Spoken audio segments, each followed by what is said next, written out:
I'm Marilyn Connors, 68 years old, and every morning starts the same way with pain, not the kind you can ignore. It's a steady, dull ache that sharpens the moment I try to stand. I swing my legs over the edge of the bed, brace myself against the dresser, and wait for the knee to give in or hold. Today, it held barely the money for surgery, was in a special account untouched for 3 years or so. I thought until last night when I opened my banking app, and everything changed. I stared at the screen, not understanding at first, then realizing exactly what had happened before I go any further. Let me know where you're listening from in the comments and tap that like button. If you've ever been left wondering when your own child stopped seeing you as a person.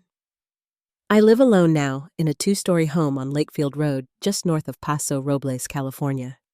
It's the house my husband Douglas and I bought 3 decades ago when he got promoted at the firm. He was a civil engineer and liked to remind people of it, always tinkering on projects in the backyard, putting up a pergola, installing motion lights, building the grill station from scratch. He passed 5 years ago. Heart failure, quiet and sudden. He left me with a paid-off home, steady savings, and a cane. He'd carved himself when my hips started acting up. We had one child, a son named Kevin. He works as a regional manager for a pharmaceutical distributor, married nearly 20 years now, to April. She's an accountant at a firm that mostly handles small business portfolios. They live 20 minutes away in a modern place with stone countertops and an open floor plan. Everything about their life looks sharp. Their kids, Lila and Ethan, both go to a private school. They take ski trips in winter and beach vacations in summer. Kevin drives a black Audi. April has a white Lexus, the kind with the red bow you see in commercials.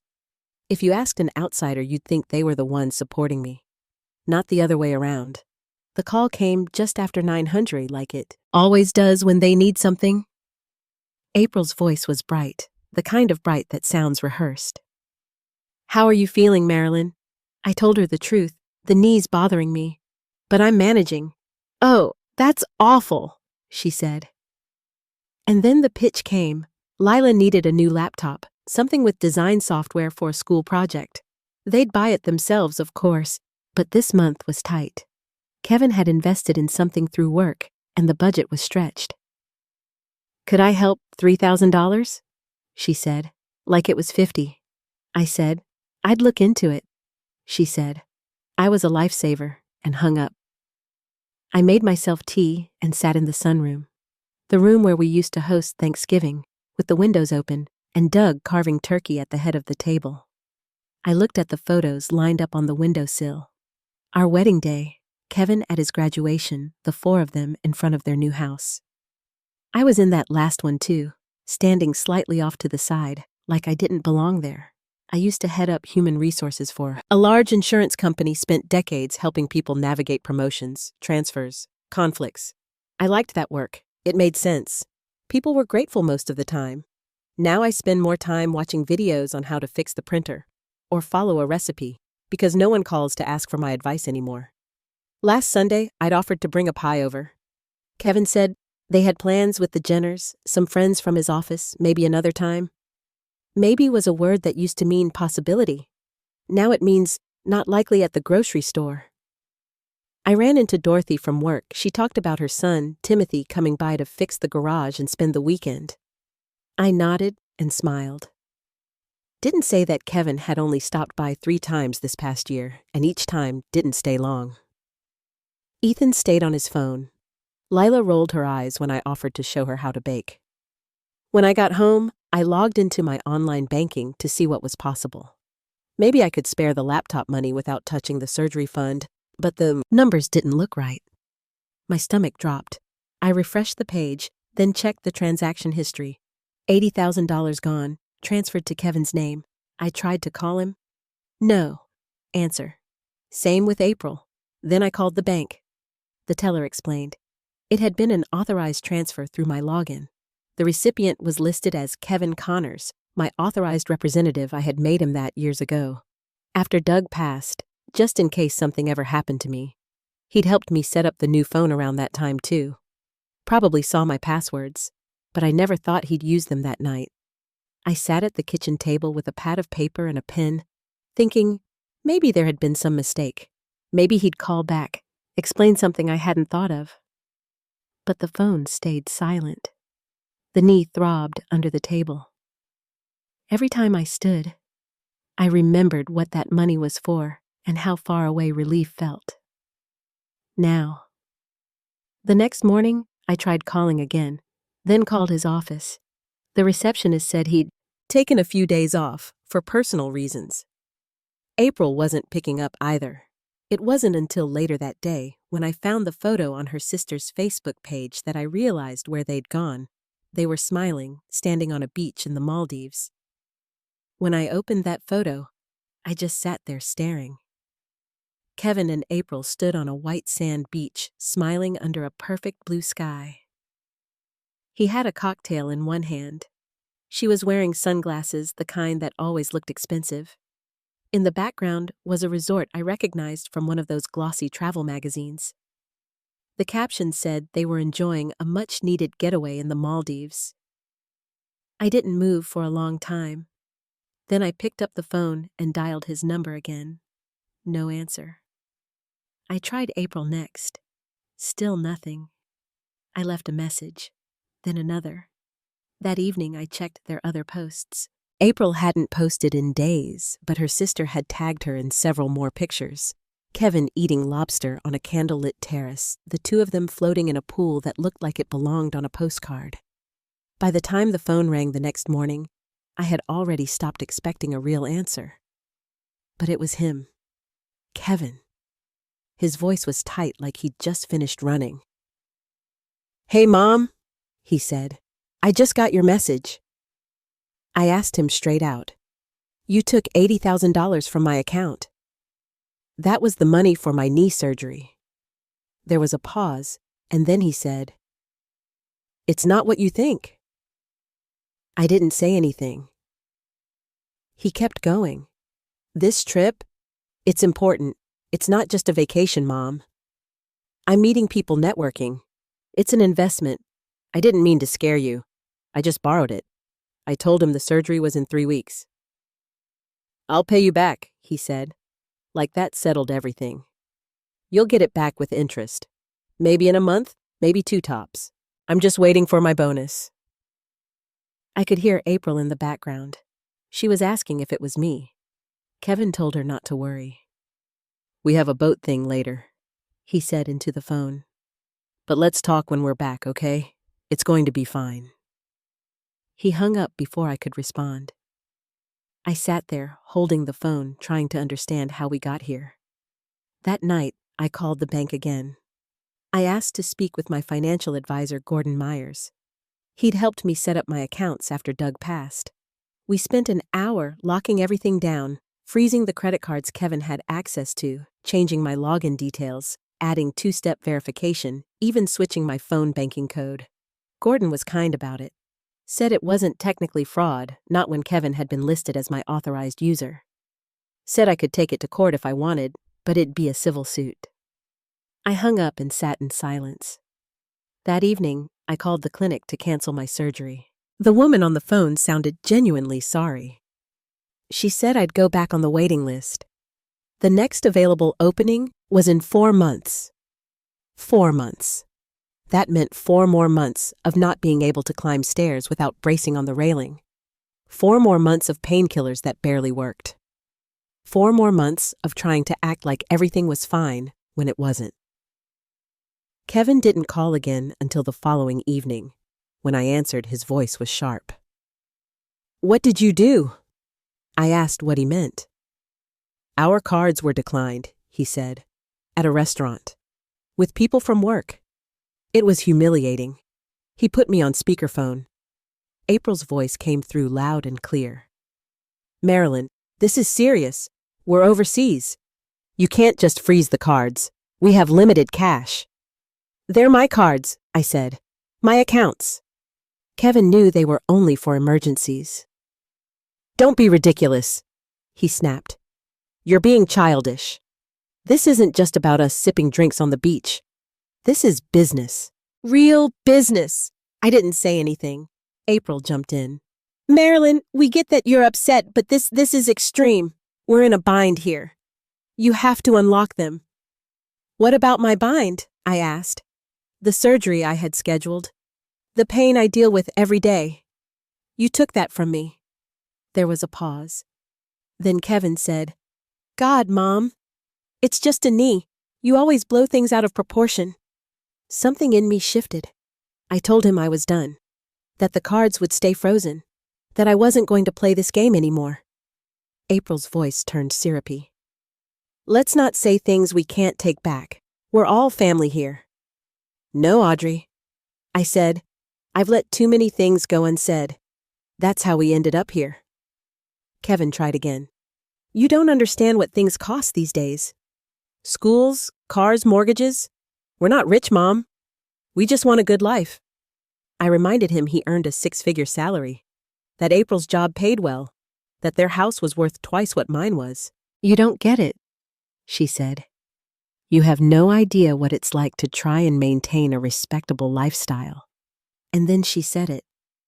Your savings aren't doing anyone any good just sitting there. You're not taking it with you, are you? Kevin laughed in the background. That was when I knew. This wasn't about one mistake. It wasn't about a laptop or a school project or a business connection. This had been building for years. I just hadn't seen it. They weren't asking for help. They were expecting it. They weren't worried about my health. They were already thinking about what came after. I told them I was done. Kevin shouted that we weren't finished, that I'd regret this. I hung up. The phone rang again. Then, again. I turned the ringer off and set it on the table. I stood and looked out the window at the garden Doug used to take such pride in. The roses needed pruning. The fountain was dry. My knee ached from sitting too long, but I didn't sit back down. I walked to the desk, opened the drawer, and took out the will. The old one. The one where Kevin got everything. Then I picked up the phone again. I scrolled through my contacts until I found Harrison Pryor Doug's old friend from law school. A good man. A quiet man. Still practicing, last I'd heard. I hit call. He picked up on the second ring. Harrison, I said it's Marilyn Connors. I'm sorry to call so late, but I need to change my will. He didn't hesitate. Of course, Marilyn. Let's meet first thing in the morning. And that's exactly what I plan to do. Harrison's office was quiet when I arrived the next morning just after 10. The building hadn't changed much since the last time I'd been there. Clean glass doors, brass hardware, tasteful photos of landscapes in the hallway. His receptionist, Samantha, I think her name was, greeted me with a polite smile and stood to walk me back. My knee was stiff from the ride, but I made it down the hall with the cane Doug had carved me, the one with the narrow curved handle and polished walnut grain. Harrison stood as I entered. He looked older than I remembered, his hair mostly gray now, but his eyes were still sharp and his handshake was steady. Marilyn, he said, it's good to see you. He motioned toward the chair across from his desk. Go ahead and sit. Let's talk. I lowered myself slowly into the leather chair and set my cane beside it. He didn't ask any unnecessary questions. That was something Doug and I had always liked about him. He waited until I was settled, then opened a folder and said, You want to revise the will? I nodded, completely. We spent the next hour going through every detail. I explained that I wanted Kevin removed entirely. No shares, no access, no trustee powers. Instead, I told Harrison I wanted to set up a scholarship fund, something that would support students entering the medical field. I've always believed in education, I said. I want my money to go toward people who help others. He wrote everything down carefully, asking quiet questions when he needed to. When it came to the grandchildren, I asked that each receive 20% of my savings, but not until they turned 25. Harrison said that was a common clause. Plenty of people wanted their beneficiaries to have a few years of adult life behind them before receiving large amounts of money. I told him there was one more condition. Kevin and April can't have any control over it. Not on behalf of the kids, not as managers or trustees. Nothing. He paused for a moment and looked at me closely. I'm not going to pry Marilyn, he said, but these are significant changes. You're sure I told him the basics? The 80,000? The trip? The phone call? That was all he needed. He listened, didn't interrupt. When I finished, he nodded slowly. I'm sorry to hear that. Doug would be too. Hearing his name out loud brought a lump to my throat. Doug had always been gentle with Kevin, more lenient than I was, but I knew he wouldn't have excused what had happened. There's something else to consider, Harrison said. Kevin might contest the will after your passing, especially if he believes he's entitled to the estate. It's not uncommon in cases like this. If a child can claim the parent wasn't of sound mind, or that the decision was made under stress, it can tie things up for a long time. I'll take a test, I said. Psychological evaluation, whatever's needed. He nodded. I know someone. Dr. Elizabeth Howard. She's been practicing for over 30 years. Her reports hold up in court. I'll schedule it. If you're willing to go through that step, it strengthens your position considerably. We also discussed how the scholarship fund would be managed. He offered me a few reputable university foundations that handled such legacies, and we reviewed each one together. I chose a public university with a strong medical program and a reputation for transparency. Harrison outlined how we could set up the fund name criteria for applicants and ensure the payments were issued responsibly. By the time I left his office, everything was in motion. The next day, I returned to sign the final documents. Dr. Howard had already met with me that morning, asked thoughtful questions, listened carefully, and took her notes. At the end, she told me I was perfectly capable of managing my affairs and making legal decisions. Her statement would be attached to the will. Once the signatures were done and notarized, Harrison handed me a sealed copy in a plain envelope. Keep the original somewhere secure, he said. A safe deposit box is best. We'll hold a certified copy here. I thanked him. He stood and walked me to the door. Before I left, he said, "This might not be easy in the short term, but sometimes doing the hard thing is the right thing." I didn't answer right away. Then I nodded. Our relationship changed the moment he took that money, I said. This is just me catching up to that fact. A week passed. Kevin and April returned from the Maldives. There was no apology, no explanation, just a text message from Kevin that read, "We're back. We need to talk." I didn't respond. Instead, I focused on adjusting my finances. I met with a new advisor someone recommended by a neighbor, and we built a plan from scratch.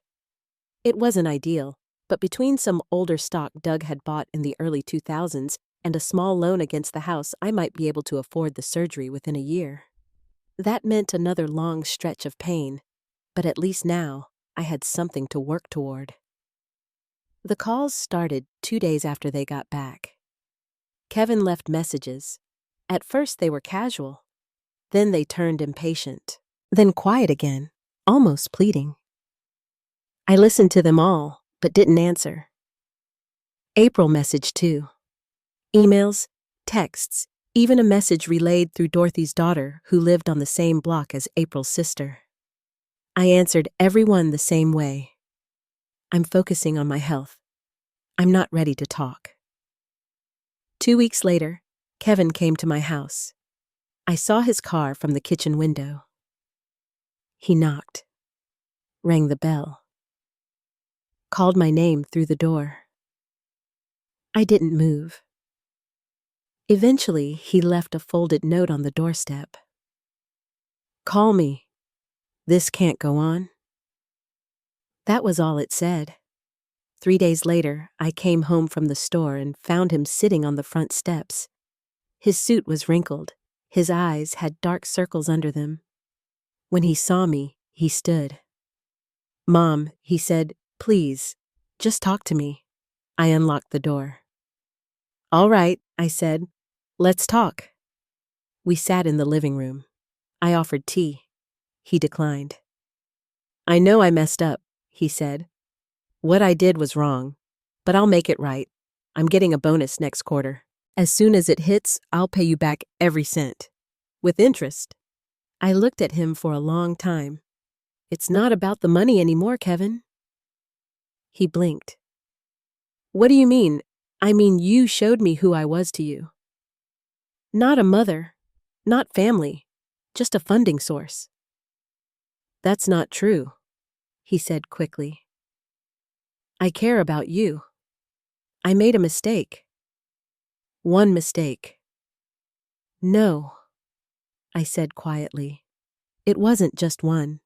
He didn't speak. I've changed my will, I said. He looked up. What, I've disinherited you? His mouth fell open, but no words came out. I've set up a scholarship fund. Most of the estate will go to that. Lila and Ethan will each get 20%, but not until they're 25. You and April will have no access to any of it. You can't do that, he said. I already did. Everything's legal. He stood and began pacing. This isn't right. After one mistake, you cut me out completely. I'm your only son. No, I said. It wasn't one mistake. It's been years of you treating me like an ATM. The Maldives was just the last straw. He stopped pacing. This is her, isn't it? April always said you were difficult. I shook my head. You're a grown man, Kevin. This was your decision, and now I've made mine. He took a step toward me, then stopped. You'll regret this. You already said that. I'll sue, he snapped. You'll see. I'll tell everyone what kind of person you really are. I didn't respond. People like you don't die alone by accident, he added. You push people away, then wonder why no one shows up. He slammed the door behind him. I stood in the hallway for a long time after he left. My hands were steady. My knees weren't. The house was quiet after Kevin left. I stood at the window for a long time, watching the sidewalk, waiting to see if he might turn back. He didn't. The street was still the sky turning to early dusk. My hands had stopped trembling, but my legs ached from standing so long. I finally moved to the kitchen and turned on the kettle. That evening, I sat on the back porch with a cup of tea and the cane across my lap. The roses along the fence were overdue for pruning. The hydrangeas had browned along the edges. Doug used to take care of the garden. He knew just how to shape the bushes and keep the drip lines running smooth. Since his passing, I'd done what I could, but the knee limited everything. The watering, the bending, even just stepping over the small ledge where the patio met the grass. Most days, I looked at the yard and thought about what I used to be able to do. Not just physically, but as a mother, as a wife, as someone needed. The next morning, I got up early and made a list. Groceries, laundry, emails to answer. At the bottom of the list, I added a line I hadn't written down in months, clinic call to reschedule. I stared at it for a while, then picked up the phone and dialed the number. The coordinator, Teresa, answered after 2 rings. She was kind. She remembered me. I told her I wouldn't be able to proceed with the surgery as planned. Oh, she said gently. I'm sorry to hear that. Do you want me to move you to the wait list? Yes, I said. Please? She paused. The next available date with Dr. Patel will be in about 4 months. We're scheduling into mid-November now. I wrote it down on the notepad beside the phone. That's fine. I'll send you the confirmation by email, she said. And I'm really sorry. I hope things settle for you soon. I thanked her and hung up. That afternoon, I sat in the sunroom trying to read. I'd opened a novel I'd been halfway through before the whole thing with the money started. I couldn't keep my place. I read the same paragraph 3 times before setting the book aside. The silence in the house was different now. Not heavy, but stretched, like something had lifted and left room behind. Later that evening, I went outside to get the mail. Most of it was flyers and catalogs. But tucked between them was a small envelope addressed in handwriting I recognized. It was from Eleanor, my neighbor, 2 doors down. We'd spoken only a few times, just short chats near the mailbox or when we bumped into each other at the market. She'd heard about Doug when it happened. Sent a card back then with a slice of pound cake in a plastic container. Inside the envelope was a note written in neat cursive. "Marilyn, if you're up for it, I'm having a few neighbors over for coffee on Saturday morning. No fuss, just friendly faces. You're always welcome." Underneath, she'd written her number. I thought about it for a while, then set the card on the kitchen table. Saturday came. I almost didn't go. The knee was acting up and I'd barely slept the night before. But at 9:45, I got dressed and walked over with the cane tapping beside me. Eleanor's home was warm and tidy. The smell of fresh muffins floated out from the kitchen. She waved me in and introduced me to the others. A retired teacher named Carla. A man named Henry, who used to be an architect. A woman named Jean, who led a book club at the local library. We sat in a circle in the living room, mugs in hand, small plates balanced on knees. No one asked about Kevin. No one brought up family. We talked about the drought, the quality of this year's peaches, the construction on the east side of town. I left after an hour. Eleanor walked me to the porch. "You're welcome anytime," she said. "If you ever need anything." "Truly." "Thank you," I said. "That means more than you know." The next day, I found a folded note in my mailbox. "Book club meets Wednesdays at 10. We're reading The Nightingale. I think you'd like it. No pressure, just come if you'd like." It was signed Jean. I went. 12 women ages 30 to 80 sat in a circle at the community library. Some wore pins on their collars, others came straight from walking their dogs. They made room for me without hesitation. I hadn't read the whole book, but they didn't mind. They asked for my opinion anyway. That afternoon, I opened a folder Doug had kept in the filing cabinet: stock certificates, bond statements, small notes written in his careful handwriting. Some of the investments had grown more than I realized. I made an appointment with a financial planner, Eleanor's nephew, Thomas. He came over the following week with a tablet and a binder. He was quiet, respectful, listened without rushing. We went over the numbers together. If I sold a portion of the stock, refinanced the small line of credit on the house, and used what was left in my own savings, it might be enough for the surgery. Not with Dr. Patel, but with another highly recommended surgeon in the same practice. By the end of the week, I'd booked the procedure for early September. The deposit was paid. The forms were signed. I told no one in the family.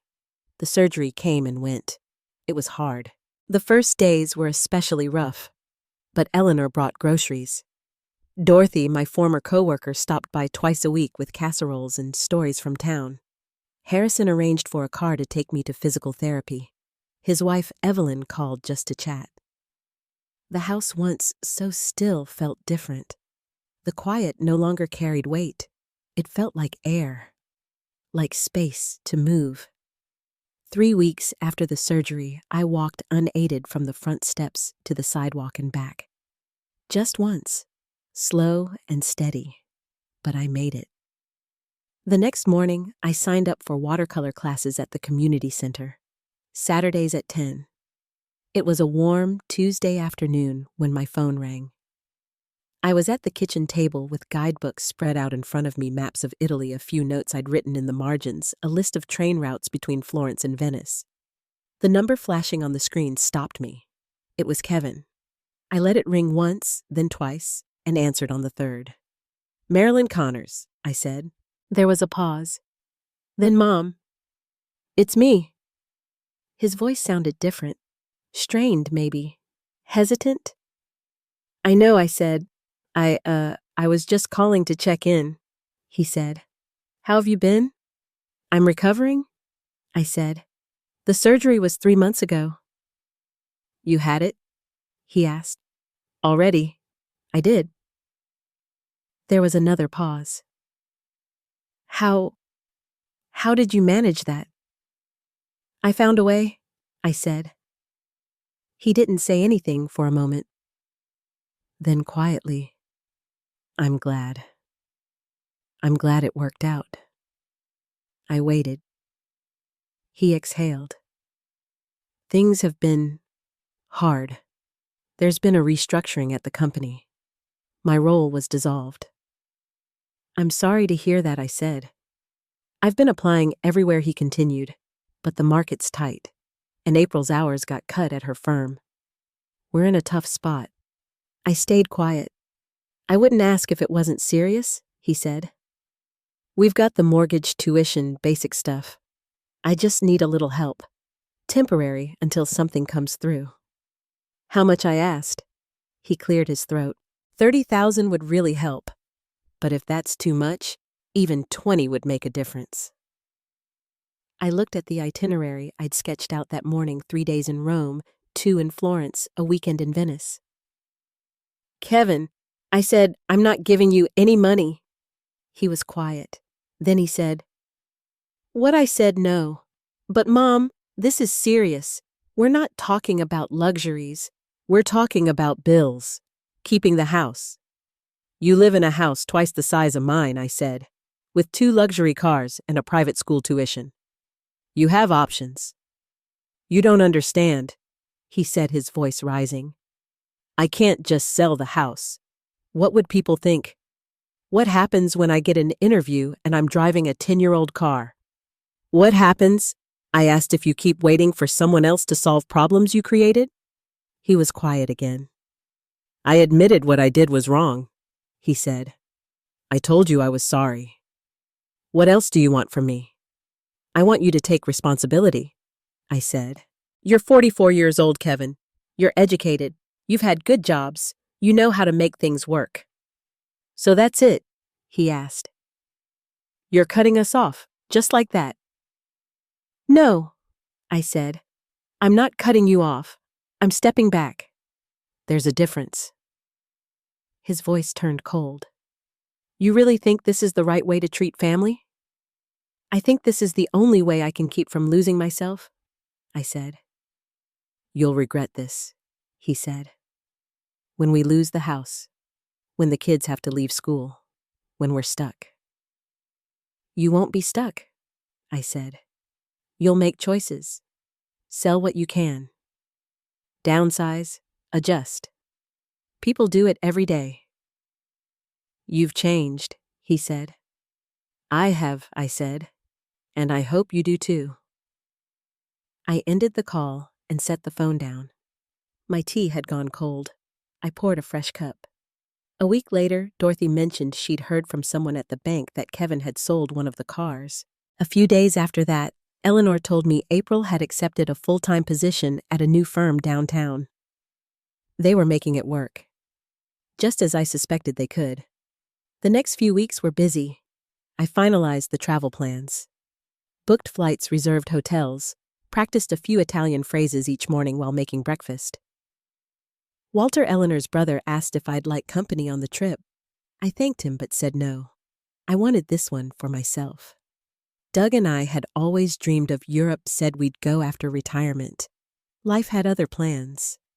The day of my departure, Eleanor and Dorothy came by with a small scarf for the plane and a new travel pillow. Jean from book club handed me a guidebook with notes scribbled in the margins. Walter gave me a copy of a symphony he thought I'd enjoy. Send photos every day, Eleanor said, hugging me at the curb. Don't forget to check your blood pressure, Walter added. You deserve this trip, Dorothy said. I boarded the plane with my carry-on, my itinerary, and a folded photo of Doug tucked into the back of my journal. As the wheels lifted off the tarmac, I looked out the window one last time.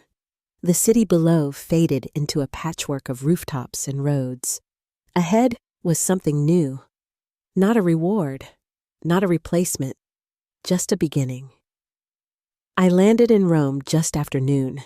The air smelled like warm stone and car exhaust, and the chatter around me was thick with languages I didn't speak. I followed the signs, found my driver, and leaned back as the cab wound its way through narrow alleys and wide sunlit boulevards. At the hotel, the clerk smiled when I handed over my passport and said, "Welcome, Mrs. Connors." My room overlooked a small piazza where children kicked a soccer ball between two benches. A man sold espresso from a cart on the corner. I unpacked slowly and sat at the edge of the bed, letting it sink in. I was here. I was really here. That evening, I walked to a nearby trattoria Eleanor had circled in my guidebook. The waiter brought bread without asking. The wine came in a simple glass. I ordered a plate of cacio e pepe and watched the way the servers knew each table by name, the way neighbors paused mid-walk to greet each other, cheeks brushing in familiar rhythm. I ate slowly, listening. I didn't miss anyone. The next morning, I toured the Colosseum. I moved at my own pace, lingering where I wanted, skipping what didn't interest me. That freedom, no schedule, but my own, no one to explain myself to, felt like a gift I hadn't known I needed. I took photos for Eleanor. I jotted notes for Jean. I picked up a postcard for Dorothy. On the back, I wrote, "Walking 2 miles today. Knees holding up. Sunshine's been kind." Florence came next. The train hummed along the countryside olive groves, blurring past the windows. My hotel sat near the river, with a small balcony, just wide enough for a chair. I read there in the afternoons, the breeze tugging at the pages. I visited galleries, saw the Duomo, and listened to church bells echo across the rooftops. One morning, while sitting at a cafe across from the market, I pulled out my phone to send a photo of the Arno River to Harrison. That's when I saw the voicemail. It had been left 2 hours earlier. No name, just a number I didn't recognize. I played it. "Hi, Mom, it's April." Her voice was tight-clipped at the edges. "I just thought you should know Kevin's in the hospital. Chest pains. They're running tests. He asked for you. I'm not sure what you want to do with that, but anyway." She didn't leave a callback number. I sat there, thumb resting over the screen. I looked at the narrow street, the couple at the next table passing sugar between them, the waiter clearing glasses without hurry. Then I locked the phone and put it back in my purse. I stayed at the cafe for another hour, finishing my coffee. I bought 2 scarves from the vendor near the church and mailed a postcard to Carla, the retired teacher from book club. That evening, I had dinner at a small place near the bridge where the waiter let me try his grandmother's soup recipe and brought me lemon cake without charge. Venice was my last stop. I arrived by train late in the afternoon, the station opening directly onto the canal. A man in a red cap helped me with my luggage and pointed me toward the Vaporetto. The water smelled faintly of salt and diesel. I loved it instantly. My hotel was quiet, tucked away from the main drag. The bedspread had tiny embroidered flowers, and the windows opened onto a quiet side canal where boats drifted past like floating dreams. On my second night, I wandered into a bookstore near the square and found a journal bound in soft leather. I bought it without thinking. That evening, I wrote the date at the top of the first page and simply began. I spent my final days wandering, riding the boat taxis just to see where they'd go, ordering lunch in places without menus, listening to music near the churches, the kind played by students with cases open for coins. On my last night, I sat by the Grand Canal legs, tucked beneath me scarf around my shoulders.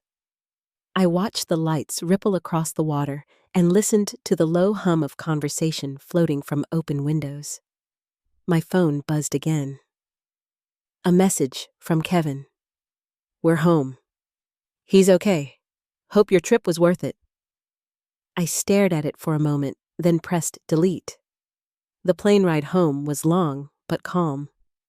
I dozed in and out, remembering faces, meals, bits of language I'd picked up. At customs, the officer smiled at my passport. "Welcome back," he said. Eleanor met me at the curb. She hugged me gently, then took my suitcase and loaded it into the trunk.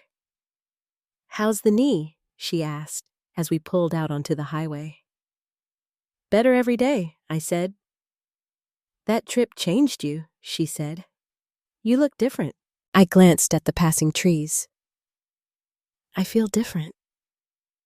She nodded. "Good." When we pulled into my driveway, I saw something sitting on the porch. A basket. Inside was a small plant, a loaf of bread, and a note. "Glad you're home. We missed you." "Brunch next week, Jean." I smiled and carried it inside. I unpacked slowly, folded each item, each memory back into place. The scarf, the journal, a handful of coins I couldn't quite part with. Later that night, I opened the blinds in the sunroom and stood for a long while looking out into the yard. The roses would need cutting soon. The lawn had gone a bit wild at the edges, but the air smelled good, like the beginning of something. Jean's car pulled into the driveway at 11:05 on the dot. She stepped out carrying a basket wrapped in gingham cloth, her silver curls tucked under a straw hat. Behind her, Eleanor parked a few minutes later with a folding table wedged in her trunk, and her famous pecan bread wrapped tight in foil. Dorothy brought fresh lemonade, and Carla. She had a stack of paper plates floral patterned and a container of egg salad she warned everyone about like it was explosive. By noon, the backyard was filling with laughter and chairs scraped across patio stone. It wasn't a party exactly. No banners, no invitations. Just a gathering. Just people who'd sat with me through hard days, who'd dropped off soup without asking questions who had shown up. Eleanor unfolded the table under the shade of the old dogwood tree, the same one Harrison once threatened to cut down because it shed too many leaves.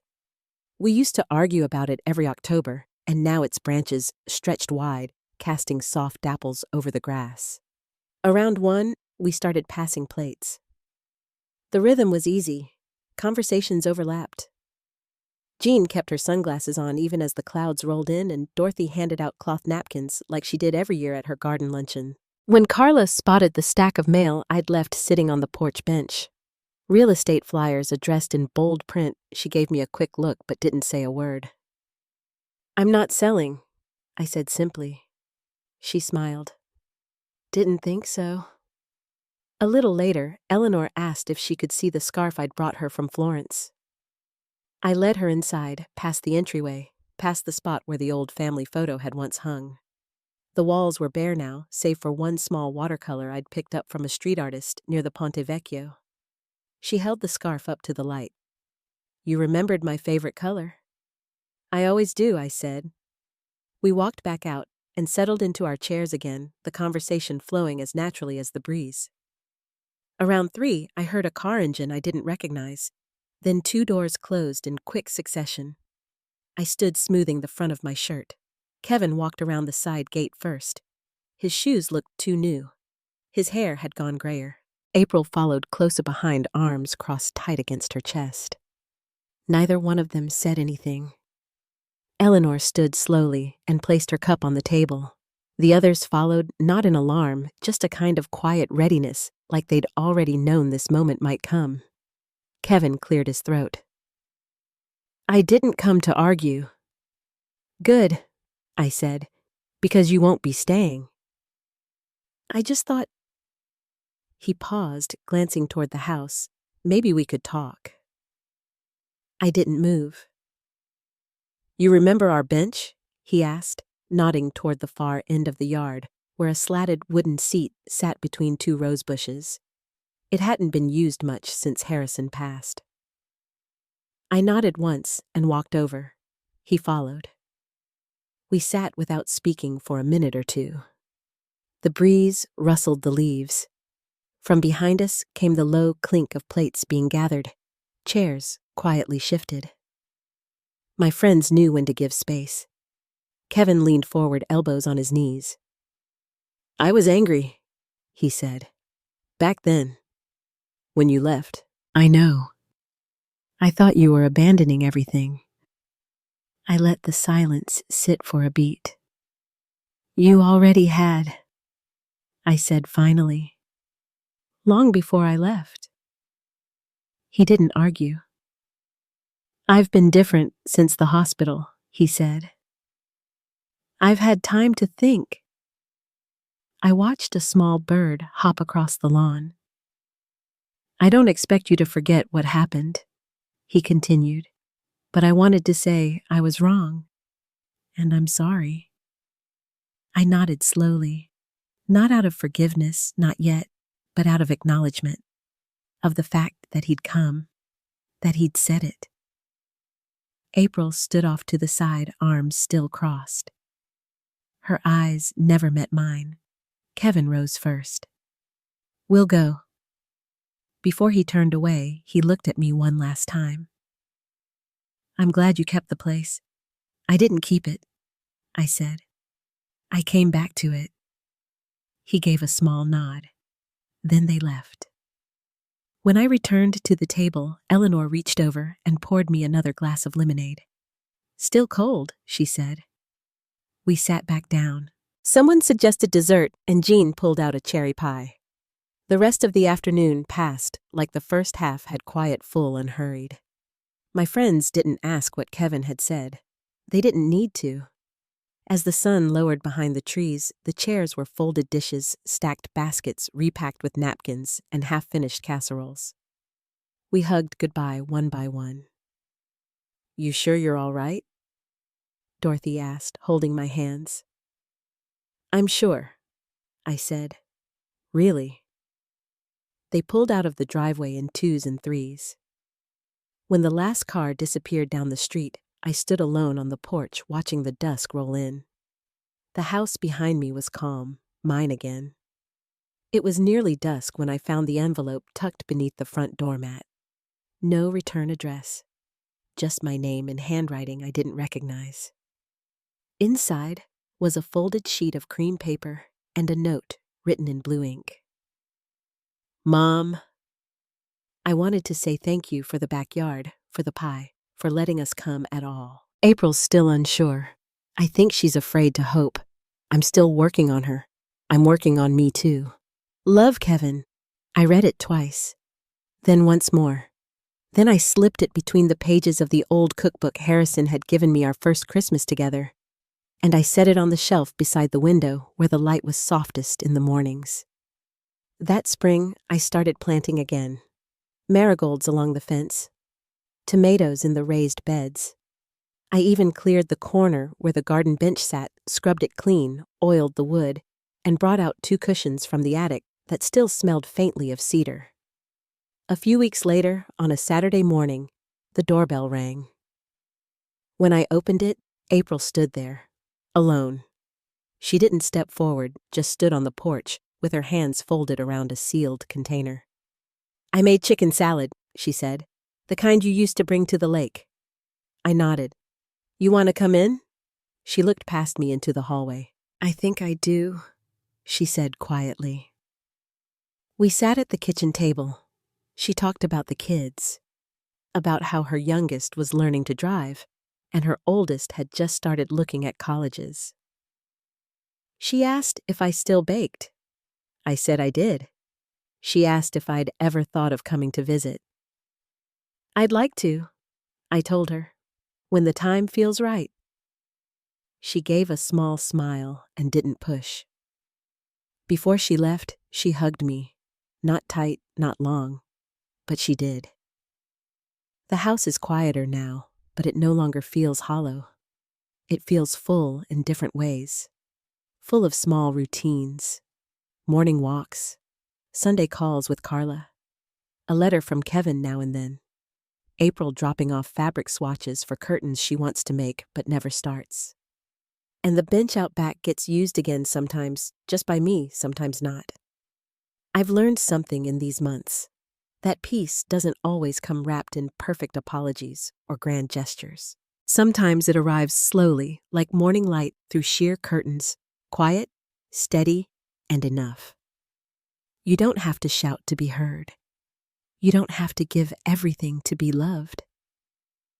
And sometimes the best kind of justice is simply standing tall, staying kind, and choosing your own ending. Thanks for sitting with me through this story. If you've ever had to reclaim something that was always yours, I'd love to hear about it in the comments. And if this reminded you of someone, feel free to share it with them. I'll be here next time.